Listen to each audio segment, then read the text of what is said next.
Hello, my fabulous firsties. How are y'all today? Well, I'm going to read you a story, and it's called Amos and Boris, and it's by William Steig. He's one of my favorites. He wrote Dr. DeSoto and Shrek and so many good stories. Well, this is a story about two unlikely friends, a mouse and a whale. And it's got a good story, and it's a great story about friendship. So I hope you enjoy. Amos, a mouse, lived by the ocean. He loved the ocean. He loved the smell of sea air. He loved to hear the surf sounds, the bursting breakers, the backwashes with rolling pebbles.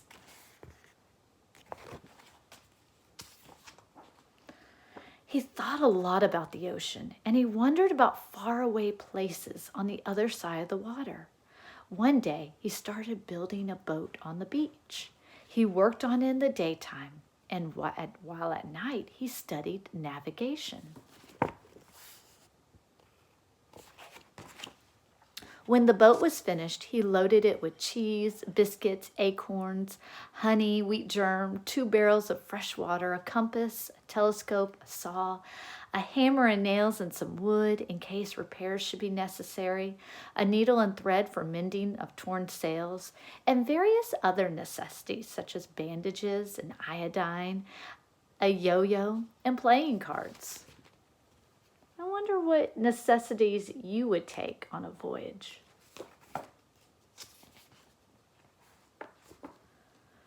On the 6th of September, with a very calm sea, he waited till the high tide had almost reached his boat. Then, using his most savage strength, he managed to push the boat into the water, climb on board, and set sail. So he had to use some strength, all that he had. I love how they use that word, savage strength. The rodent, for that was the boat's name, proved to be very well made and very well suited to the sea. And Amos, after one miserable day of seasickness, proved to be a natural sailor, very well suited to the ship. He was enjoying his trip immensely. It was beautiful weather.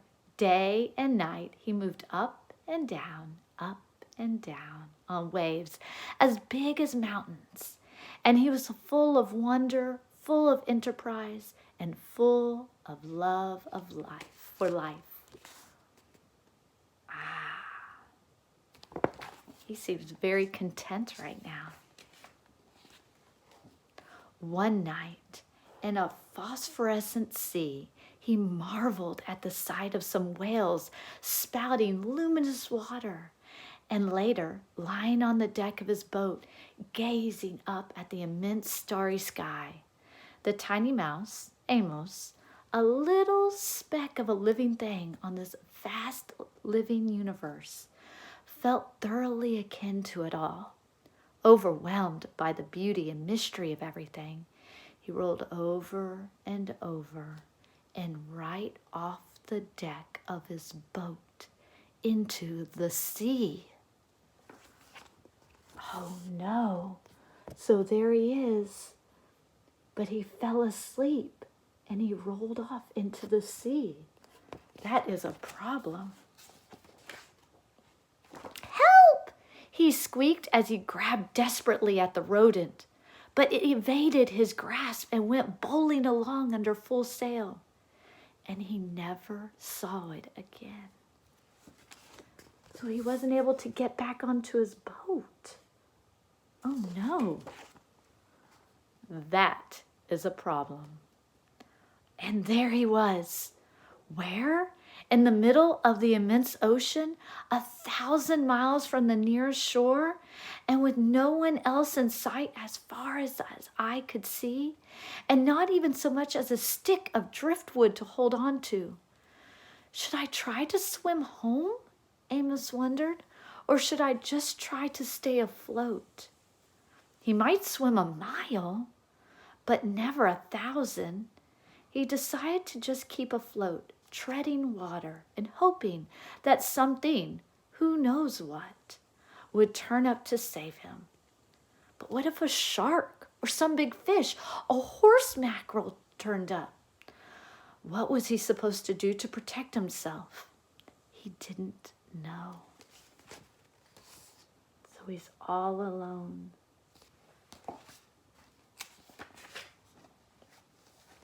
Morning came, as it always does, and he was getting terribly tired. He was a very small, very cold, very wet, and worried mouse. There was still nothing in sight but the empty sea. Then, as if things weren't bad enough, it began to rain. At last the rain stopped, and the noonday sun gave him a bit of cheer and warmth in the vast loneliness. But his strength was giving out. He began to wonder what it would be like, to drown. Would it take very long? Would it feel just awful? What would happen? As he was asking himself these dreadful questions, a huge head burst through the surface of the water and loomed up over him. It was a whale. "What sort of fish are you?" the whale asked. "You must be one of a kind." "I'm not a fish," said Amos. "I'm a mouse, which is a mammal, the highest form of life. I live on land." "Wow," said the whale. "I'm a mammal myself, though I live in the sea. Call me Boris," he added. So there was the rain, and here he is with Boris, the whale. Amos introduced himself and told Boris how he came to be there in the middle of the ocean. The whale said he would be happy to take Amos to the Ivory Coast of Africa, where he happened to be headed anyway, to attend a meeting of whales from all the 7 seas. But Amos said he had had enough adventure to last him a while. He wanted only to get back home and hoped the whale wouldn't mind going out of his way to take him there. "Not only would I not mind," said Boris, "I would consider it a privilege. What other whale in all the world ever had the chance to get to know such a strange creature as you? Please climb aboard," and Amos got on Boris's back. "Are you sure you're a mammal?" Amos asked. "You smell more like a fish." Then Boris the whale went swimming along, with Amos the mouse on his back. So we might have a resolution to Amos's problem. What a relief to be so safe, so secure again. Amos lay down in the sun, and being worn to a frazzle, he was soon asleep. I don't know if that's the best place to sleep. What do you think? Then, all of a sudden, he was in the water again, wide awake, spluttering and splashing about. Boris had forgotten for a moment that he had taken a passenger on his back and had sounded. When he realized his mistake, he surfaced so quickly that Amos was sent somersaulting, tail over whiskers, high into the air. Hitting the water hurt. Crazy with rage, Amos screamed and punched at Boris until he remembered he owed his life to the whale, and quietly climbed back on his back. From then on, whenever Boris wanted to sound, he warned Amos in advance and got his okay. And whenever he sounded, Amos got off and took a swim. I wonder what sounding means if you're sounding off. Maybe that means jumping up in the air and going down? I'm not sure. What do you think? Swimming along, sometimes at great speed, sometimes slowly and leisurely, sometimes resting and exchanging ideas, sometimes stopping to sleep, it took them a week to reach Amos's home shore. During that time, they developed a deep admiration for one another. Boris admired the delicacy, the quivering daintiness, the light touch, the small voice, the gem-like radiance of the mouse. Amos admired the bulk, the grandeur, the power, the purpose, the rich voice, and the abounding friendliness of the whale. There they are. They became the closest possible friends. They told each other about their lives, their ambitions.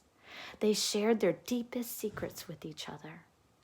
The whale was very curious about life on land and was sorry that he could never experience it. Amos was fascinated by the whale's account of what went on deep under the sea. Amos sometimes enjoyed running up and down on the whale's back for exercise. When he was hungry, he ate plankton. The only thing he missed was fresh, unsalty water. And there he is. The time came to say goodbye. They were at the shore. "I wish we could be friends forever," said Boris. "We will be friends forever, but we can't be together. You must live on land, and I must live at sea. I'll never forget you, though." "And you can be sure I'll never forget you," said Amos. "I will always be grateful to you for saving my life, and I want you to remember that if you ever need my help, I'll be more than glad to give it." How he could ever possibly help Boris, Amos didn't know, but he knew how willing he was. The whale couldn't take Amos all the way to land. They said their last goodbye, and Amos dived off Boris's back and swam to the sand. There they are. So he's saying, one day, I want to help you if you ever need it. I wonder how a mouse could help a whale. From the top of the cliff, he watched Boris spout twice and disappear. Boris laughed to himself. How could that little mouse ever help me? Little as he is, he's all heart. I love him and I'll miss him terribly. Boris went to the conference off the Ivory Coast of Africa and then went back to life of whaling about, while Amos returned to his life of mousing about. And they were both happy.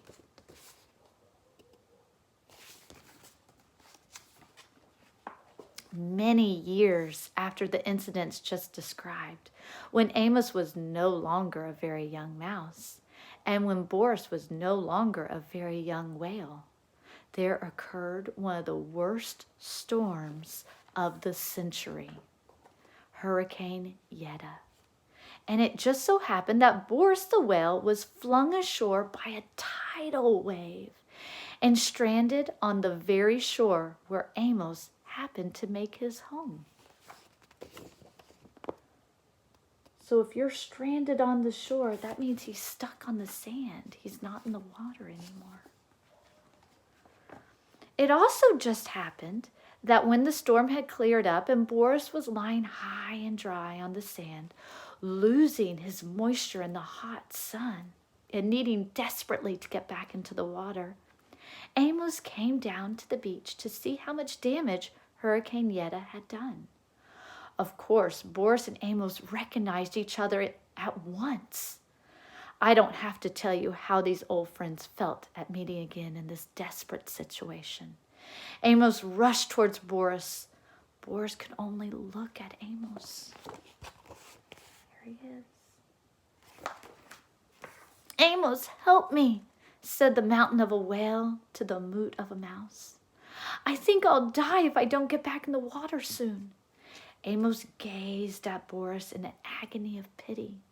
He realized he had to do something very fast and had to think very fast about what it was he had to do.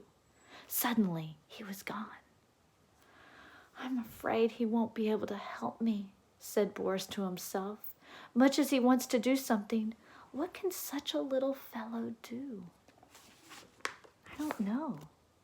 What do you think Amos's plan is going to be? How is he going to help Boris? Just as Amos had once felt all alone in the middle of the ocean, Boris felt now lying alone on the shore. He was sure he would die. And just as he was preparing, Amos came racing back with 2 of the biggest elephants he could find. What? Amos has elephant friends?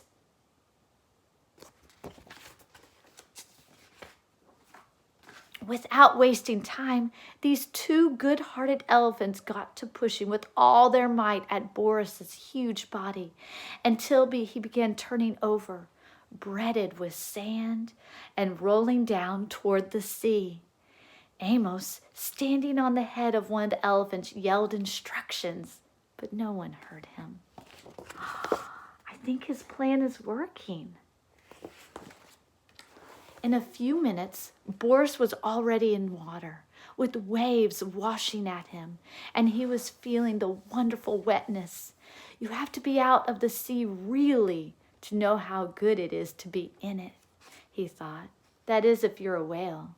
Soon he was able to wiggle and wriggle into the deeper water.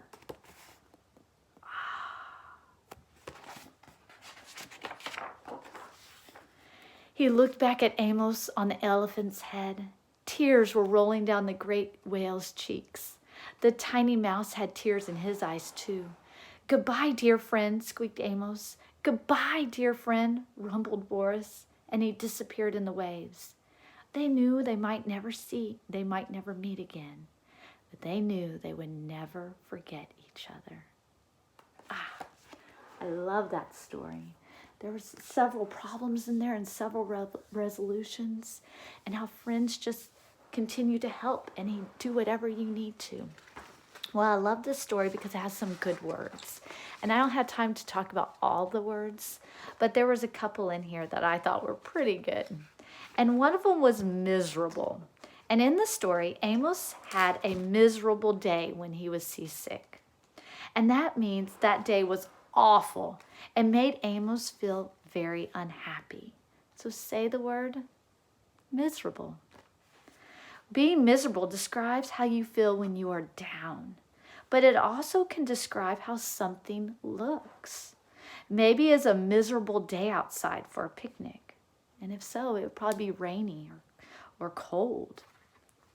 So let's think about some times when people might feel miserable. Okay, and if it's a time, you're going to say miserable. But if it's not, you're just going to be quiet. Okay, having a bad stomach ache. What do you think? Yeah, that's miserable.